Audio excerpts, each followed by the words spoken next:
Gallaudet University, where deaf people can be heard, by Purdie Salas. Introduction. Imagine living in a world of silence. How do you tell another kid you want to play baseball? How do you ask your parents for a sandwich? How do you understand what a teacher tells you? Children who are born without being able to hear do not learn in the same way as other kids. They cannot hear their parents talking to them. They do not naturally speak out loud. That's because they have not heard words and learned what different sounds mean.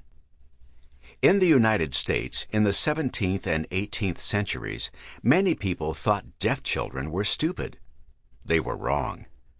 Deaf children are as smart as other children, but they learn and communicate in different ways. Today, there is a university where most of the students are deaf. Students at this university learn to be teachers, business people, and artists. They play sports, hang out with friends, and join clubs. They use their hands to speak to one another in American Sign Language, ASL. For some students, this is the first place where they have been surrounded by deaf people. For some students, this is the first time they have had a teacher who speaks in ASL. This is Gallaudet University. Chapter 1. A New Kind of School in America. As a child in Connecticut, Thomas Hopkins Gallaudet was weak. He was also small, and he coughed a lot. When doctors listened to his chest with a stethoscope, they heard rattling sounds. Thomas sometimes had trouble breathing. Often, Thomas didn't join the other kids in playing games. He felt he wasn't good enough. But Thomas was determined to do something special with his life. Thomas was very smart. He graduated from Yale University in 1805, before he turned 18 years old. He was not sure what he wanted to do with his life. How could he make a difference? For several years, Thomas tried different jobs. He worked in a law firm and as a tutor at Yale. But his cough always got in the way. Then he took a job as a door-to-door salesman. Thomas walked or rode a horse throughout the countryside of Kentucky and Ohio. When he reached a house or farm, he stopped and sold tools and small goods. He noticed many children were home.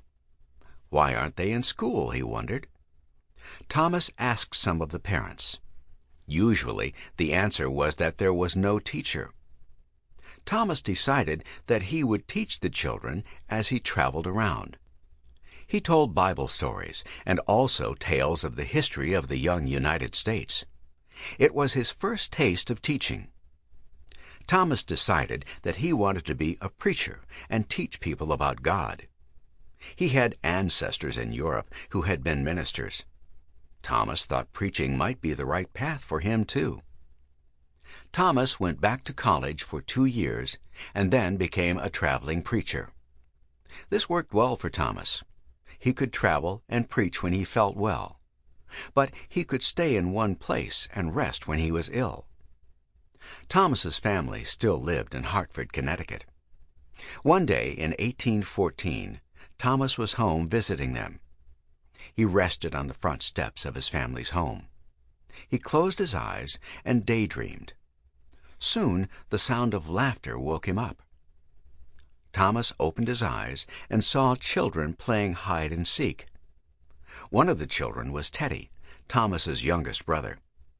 All of the children were laughing and playing, except one girl. She just stood off to the side, quietly watching. Thomas remembered his own childhood. He remembered how lonely he had felt.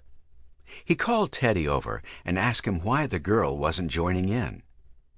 Teddy told him that the girl was Alice Cogswell. She was the daughter of Dr. Mason Cogswell, who lived down the street. She could not hear, and she did not speak. She couldn't read or write because nobody knew how to teach her. She didn't even know her own name. She was 9 years old. Alice Cogswell had been deaf since the age of 2. Sample complete.